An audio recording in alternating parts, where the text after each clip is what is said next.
Ito na nga yung part 2 natin kung saan minute up nga tayo ni Sir, galing nga siyang Aringay, La Union. Bago nga natin to bubuksan at malaman kung ano ang nilalaman, ihahanda nga muna natin ang ating mga tools na gagamitin. At syempre ang ating gloves para protection nga ng ating mga kamay. Tinanong ko nga rin si Sir kung nagbobonsai ba siya o marami din siyang mga bonsai na alaga. At ang sabi niya nga wala nga siyang mga bonsai. Cuttings lang nga daw ito nung binigay sa kanya at itinanim niya nga sa ground. At ngayon nga 2 years na nga itong mga puno sa kanya. Kaya naman niya inout itong mga puno na to dahil ngayong July nga ang flight niya papunta nga sa ibang bansa. So sayang nga din naman kung walang mag-aalaga sa mga materials na to. So ayan nga, 2 piraso nga pala tong puno na to, mga idol. At lahat nga ng mga cuttings nito, niya naman na ding sinama. Wala nga masyadong liko o sayaw tong mga puno na to, pero sa akin napakaganda na tong mga to. Gandahan pa nito guys, ayan, marami nga tayo ditong cuttings kung saan para nga sa ating propagation. Makakagawa nga tayo dito ng maraming shohin tumamay. At ito naman na yung mga cuttings na nanggaling sa puno, i-unwrap naman natin. Napakarami nga nito dahil lahat nga ng cuttings sinama nga ni Idol. At lahat nga ng cuttings na to, formal lang ang mga tayo. Pero ang lahat ng to, putol-putulin natin ng nasa 3 to 4 inches. Dahil ang balak kasi natin dito, gagawin natin tong mga formal upright na mga shohin tumamay. Ayan, ito na nga yung isa nating materyales. Bubuksan na nga natin ito para ma-workshop na nga natin. Bago nga natin to pina-harvest kay Sir, na-request nga natin na medyo habaan niya nga ang putol ng kanyang mga ugat. Para nga pagdating dito sa atin, ma-workshop nga natin ito ng maayos. Makikita nga natin dito na maganda nga ang bigay ng mga ugat. Di lang yan, napakarami rin nila. Marami nga rin tayo ditong maaalis na ugat dahil nga sa pag-cross nila. Kaya naman kinakailangan natin tong i-workshop. At ito naman yung pangalawa nating puno. Kung ikukumpara nga natin, mas mataba nga lang to ng bahagya kumpara sa isa. Gusto ko na nga rin makita ang mga ugat nito, kaya naman agad na natin tong i-unwrap. Mas mataba nga tong puno na to kumpara nga sa isa, kaya naman nanigurado tayo na mas matataba rin ang mga ugat nito. Sa pagbukas natin sa pangalawa, papansin natin napakaganda ng kanyang nibari. At ganito nga yung isang hinahanap nga natin na potential sa isang puno. Gayon pa man, may napansin nga tayong mga ugat na nag-cross, kaya i-workshop pa rin natin to. Tulad na lang ng isang to, ito nga yung tinatawag natin na mother root. Kailangan nga natin itong tanggalin dahil hindi nga magbabalance ang tayo ng ating puno kapag meron tong mother root niya. At isa nga rin to sa nagpapahirap sa mga nag-harvest kapag nga merong mother root ang isang puno. Uunahin na nga natin tong i-workshop at ang gagawin nating una ang pagbabawas ng mga ugat. Dahil kung papansinin nga natin, mahahabang ang ugat nito kumpara sa taba ng kanyang puno. Kaya naman lead by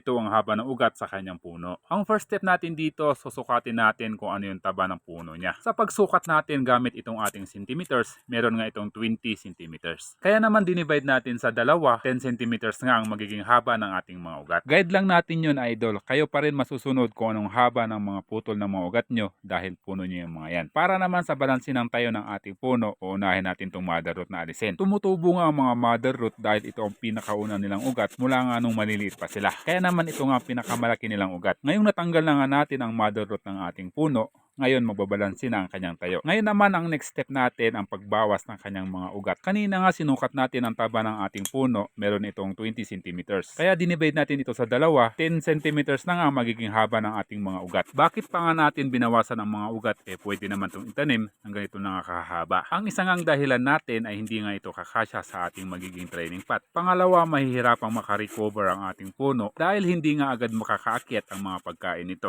At ang pangatlo naman, para magkaroon tayong tinatawag nilang proportion. Kung meron tayong ginagawang proportion sa ating mga trunk at gawin na din sa ating mga branches, dapat meron din sa mga roots nito. Nang sa gayon, balancing-balanse ang ating puno. Ipapakita ko naman sa inyo guys yung nag-cross na mga ugat. Makikita nyo nga itong isang ugat na mahaba, nakapatong sa ating isang ugat. Ganito naman kapag yung maliit ang tinanggal natin. Kaso magiging malaking space nito kapag yung dalawang maliit ang tinanggal natin. Kaya naman dito yung malaking ugat ang tinanggal natin para magiging balanse ang mga space natin. Next naman, dahil nga rough ang kagat ng lagare, gamit nga itong knob cutter natin, babawasan nga natin ito ng bahagya nang sa gayon magiging makinis ang kagat sa ating mga ugat. At ganito nga ang magiging disenyo ng bawas ng ating mga ugat. Para nga kapag lumabas ang ating mga secondary root, kitang-kita nga ito agad, hindi nga ito maitatago. So lahat ng mga ugat natin, ganito nga magiging itsura. Gayon na din sa pangalawa nating materyales. Next naman na step natin pagkatapos natin sa ugat, ang paghahanap ng ating front. Ang iba sa ating mga artists, puputulin na nga nila ito dito para mababa lang ang puno. Karamihan nga sa kanila, gagawin nila itong informal upright. Sa kondisyon ng ating puno ngayon, hindi natin ito gagawin. Pagkus gagawin natin itong literati style. Ito naman ang gagawin nating first branch ng puno at ito naman ang ating magiging back branch at ito ang magiging apex natin. Pwede nga rin ito ang magiging front natin. Ito ang first branch, ang back branch natin at ang apex natin. Ang kagandahan lang kasi nito, nakayuko sa atin ang puno. Kung mapapansin natin, pumayuko nga ito. Pero makikita pa rin natin yan kapag tumubo na ang mga bagong shoots. Kaya ang next natin dito na gagawin ay ang pag-setback nitong mga sanga. Magpuputol nga tayo dito, bumase lang nga tayo dito sa mga nodes nito. Kinuha nga natin yung pinakauna nilang nodes at doon nga ang ating putol. At ito nga ang kagandahan sa materialis na to dahil hindi lahat ng cuttings masasayang. Bagkus pwede nga natin sila ulit itanim, hindi lang nga sa panibagong buhay, gayon na din para sa panibagong materyales para gawing bonsai material. Kaya naman hanggat sa pwedeng itanim ang mga materyales sa cuttings, huwag natin itong sasayangin. Tulad nga nito, may pang informal upright na tayo soon. At sa mga materyales nga na ito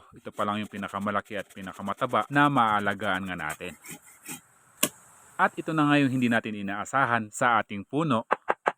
Tinamaan nga ng stem borer ang isa sa ating mga sanga. At itong butas na to pala ang dahilan kung bakit ito nag-stem borer. Sinubukan kong hanapin ang may gawa nito, kaso nabigo nga tayo. Gawa nga ng butas na to, hindi na nga kaya-aya kung ito pang magiging front natin. Kaya naman napag-desisyonan natin, ito na nga ang magiging final na harap ng ating puno. At ngayon naman, dako naman na tayo sa pangalawa nating materyales. Sa puno naman na to, ang plano nga natin dito ay isang formal upright. At yun lang ang nakikita kong magandang gawin sa kanya. Sa first step naman na tayo, ang i-workshop agad ang kanyang mga ugat. At kung ikukumpara nga natin ang ugat nito sa isa, mas magulo nga ang ugat nito. Maraming ang nag-cross dito ng mga ugat, kaya marami rin tayo ditong naalis. Iniwan lang nga natin dito yung mga dapat iniwan, at ito na nga yung magiging harap ng ating puno. Marami nagtatanong sa atin kung bakit galon ang ginagamit natin sa ating mga training pot. Dahil nga sira-sira ito at butas-butas, sayang naman kung hindi natin ito gamitin. Kaya naman ito ang karamihan sa ating ginagamit na training pot. Hahatiin lang natin ito sa gitna para maging dalawa ang ating paso. Pagkatapos naman nun, bubutasan nga natin itong dalawang butas. Ginamitan naman natin ito ng pait na tools. Next naman ang aluminum wire natin para gagamitin natin sa ating pag-anchor. Isang pangpatibay nga sa ating puno para maiwasan ang pagtumba. Ang ating green screen para sa ating malalaking dalawang butas. At oras na nga para maitanim natin ang dalawa nating materyales. Same pa rin sa nakagawian natin, didiligan muna natin ito bago natin ipapatong ang ating bagong materyales. Isa nga ang kahalagahan nito kung bakit natin ito ginagawa para nga hindi magbago ang posisyon ng puno at sa anggulo kung saan siya nakaposisyon.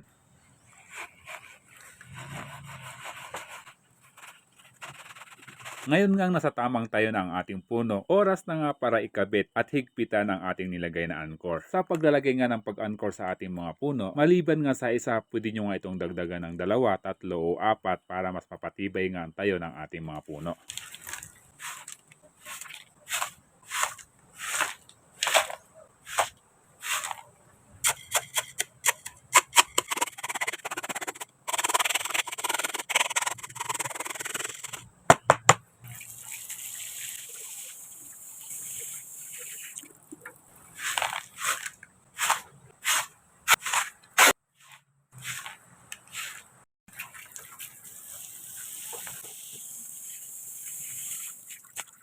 Lalagyan nga natin ng tela ang ibabaw ng ating medium para nga mapanatili ang moisture ng ating ugat at syempre ng ating medium.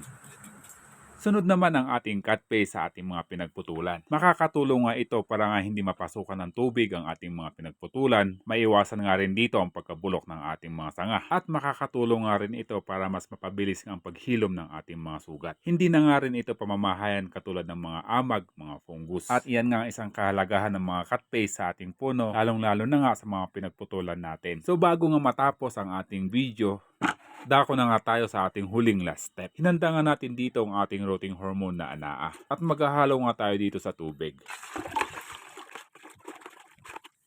At syempre, siya namang ididilig natin sa mga bago nating materyales.